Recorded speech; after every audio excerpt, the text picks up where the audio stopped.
Was there spitting? Absolutely not. Did you spit on Miss Alice? No. Did you call her the N-word? No. What is your background? Are you Hispanic, white, something else? My background? Yes. What's Well, the objection? Of relevance. Yeah. Sustained. Would you consider yourself African American? I consider myself Afro-Caribbean. Ma'am, you need to give your attorney a second to object. What's your Oh, objection? sorry. Sorry. Relevance, yeah. Sustained. Race is based on common physical traits among people of shared ancestry. Ethnicity is a state of belonging to a group of people who share culture, including but not limited to language, ancestry, practices, and beliefs. In this context, Black refers to a race, while African American refers to an ethnicity. Yet these two labels are frequently interchanged or merged, leading to the categorization of all Black people in the United States as African Americans, without consideration for their distinct cultural histories and current practices. Other ethnicities of Black people in the United States that immediately come to mind are Afro-Latinas, Latinos or Latinx, Caribbean Americans, Jamaican Americans, Haitian Americans, and Nigerian Americans, amongst numerous other unique ethnicities. Unfortunately, African American is frequently used as the polite and politically correct umbrella term for Black individuals, overshadowing the richness of their diverse ethnic and cultural backgrounds, as stated by Timbria Burke. Navigating the complexities of race and identity is a perennial challenge in the United States, a challenge made even more intricate for those from immigrant backgrounds. The public persona of Cardi B offers a compelling example into this phenomenon.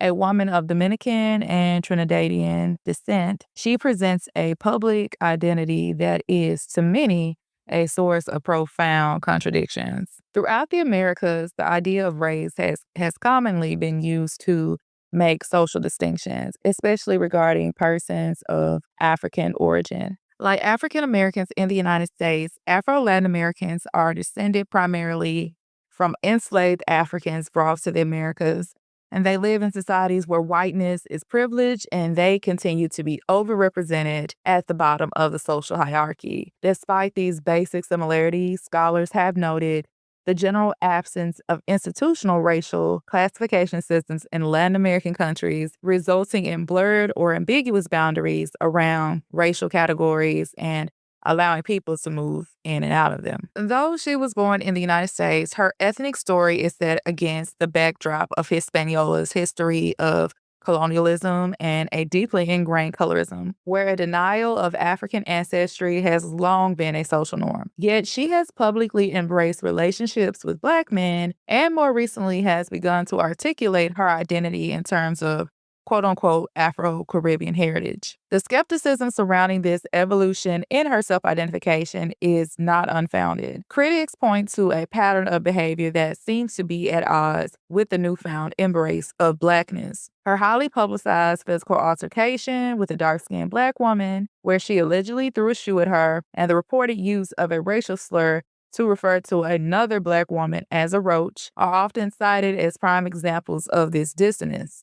While she may argue that the term roach is a common pejorative in her community, the racial undertones of such language, when directed at a Black woman, are undeniable. Moreover, her past and present use of the N-word, a word she has acknowledged is not hers to claim as a non-Black American, has been dismissed by some due to her New York City upbringing, a justification that many find insufficient.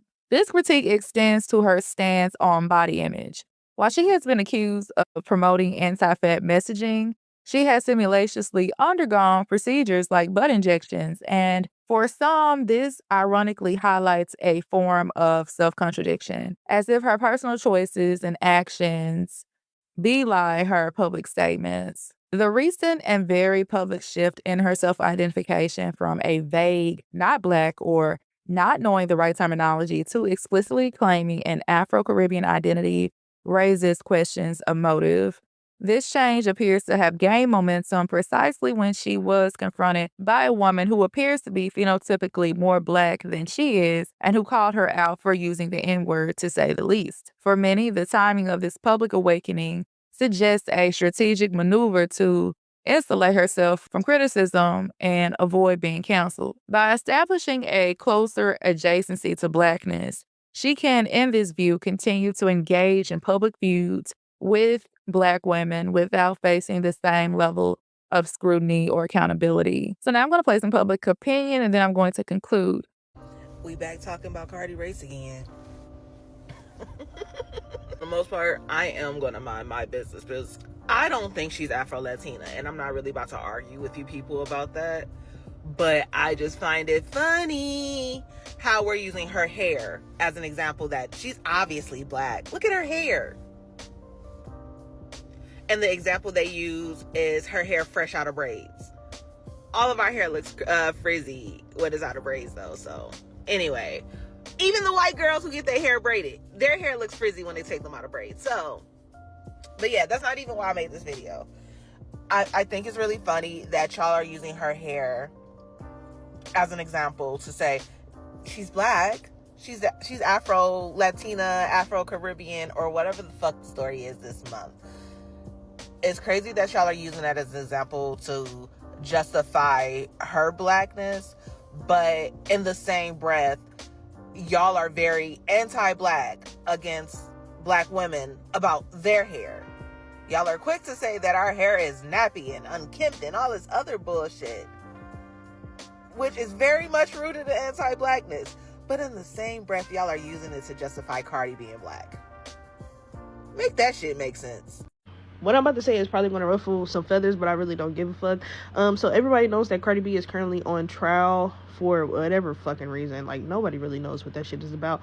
But the prosecutor basically asked, what does she identify as? And she said Afro-Caribbean, and that was all I needed to know. And what I mean by that is just because you throw Afro in the beginning of something does not make you Black. It just gives you access to the Black community because why? We're fucking easy. We accept any and everybody just because, oh, your mama has some Black dick. Oh, okay, you down for the cause. No. A lot of people who, like, are Afro-Latina, Afro-Caribbean, whatever the case is, a lot of times they do not identify as Black. A lot of times they just want to use the Black community just to have a way in. And it's like, bitch, you want to be down for the crew so bad. This not that. And I think people need to understand, like, literally all skin folk are not kinfolk. Okay? Thank you. I mean, Cardi B literally paid 2 men to beat up 2 Black women. Y'all ain't say a thing. Y'all made it a whole aesthetic. She called dark-skinned women roaches. She called Black people monkeys. Y'all ain't care. She appropriates our culture. She fetishized Offset. Talking about oh, I like to date men that are not my race because I like to learn about other cultures. Yeah, that was her. But y'all let all that slide because she's a non-Black woman who a lot of y'all find attractive. Some Black women want to be close in proximity to these non-Black preferences, and a lot of Black men want to these non-Black preferences to the point where y'all will let them just do whatever the they want, and y'all let anything slide.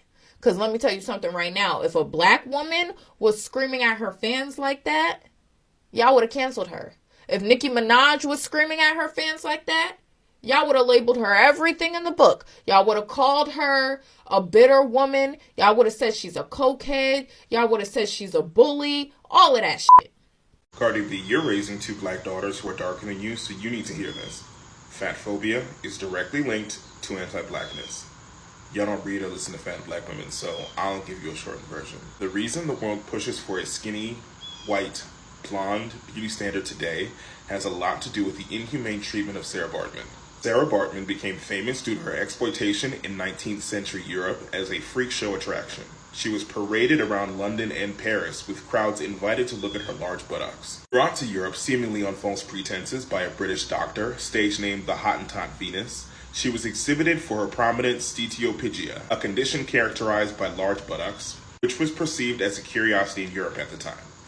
This exhibition led to her becoming a subject of both scientific interest and erotic curiosity. Her natural curves made her a cause of fascination when she was exhibited at a venue in London's Piccadilly Circus after her arrival.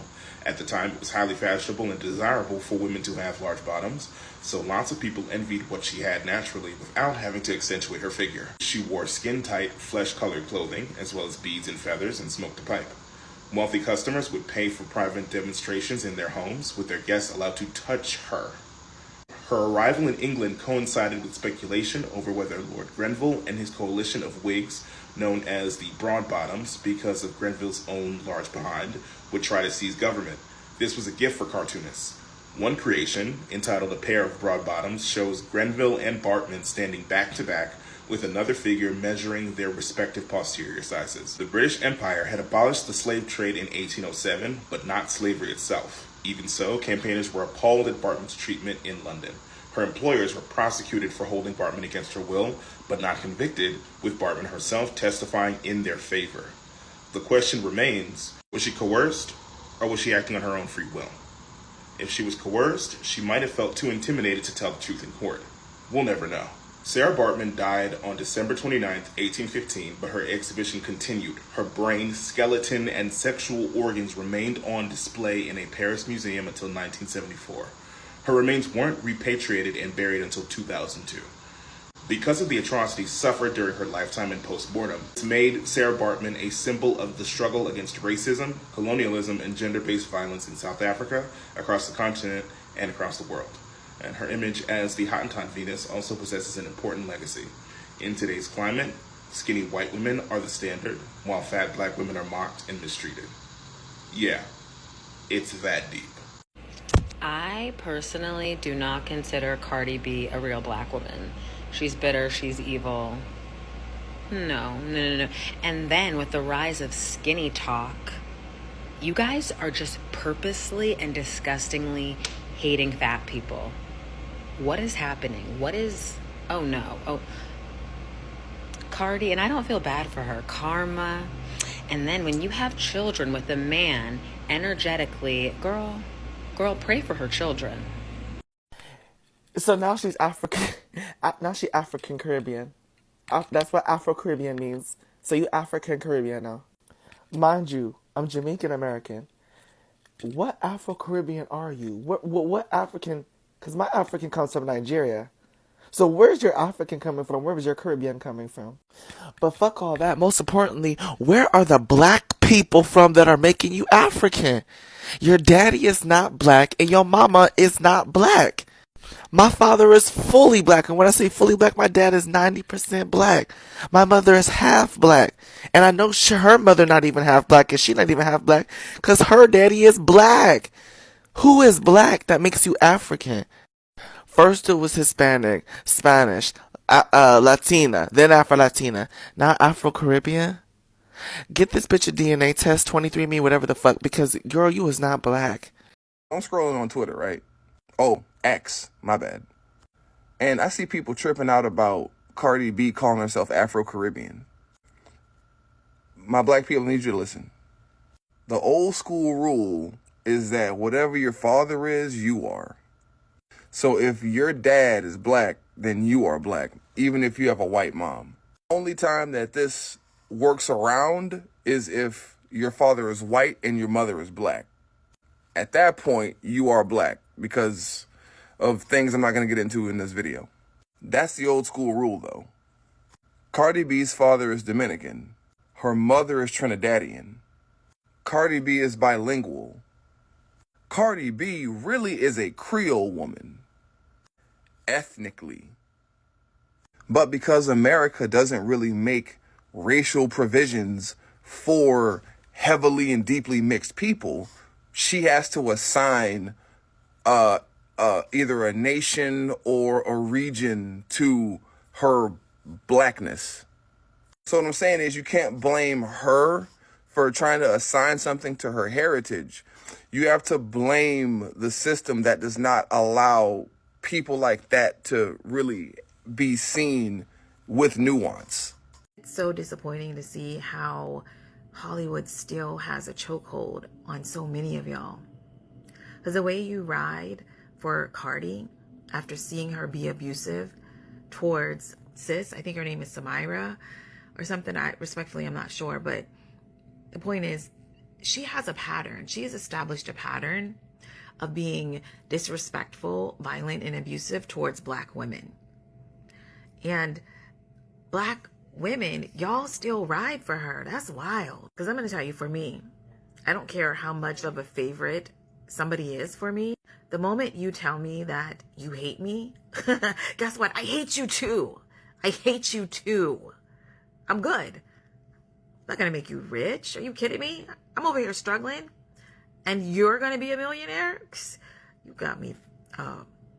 I am so glad that we're finally having this discourse when it comes to the whole Cardi B behavior versus any other black woman's behavior. And the fact that Cardi B is getting the way, or has gotten away, with all the things that she's gotten away with for so many years is solely because of the fact that she is from a different ethnic group. And you know that, and I know that. And the fact that we were so delusional in defending her, not me, but you guys, were so delusional in defending all of her bad, atrocious behavior was solely because of the fact that she kept yelling out, I'm from the Bronx and I grew up this way, that way, and third, and she having proximity to black men with black children. That is the reason why she's gotten away with what she's gotten away with for so long. The fact that they manufactured her talent and to try to compare her to one of the greatest rappers of all time for so many years was literally by design, because they were trying to dismantle the Nicki Minaj, as they do all of us black women. That's the reason why 300,000 black women are unemployed, even despite the fact that we are the most educated demographic of all time.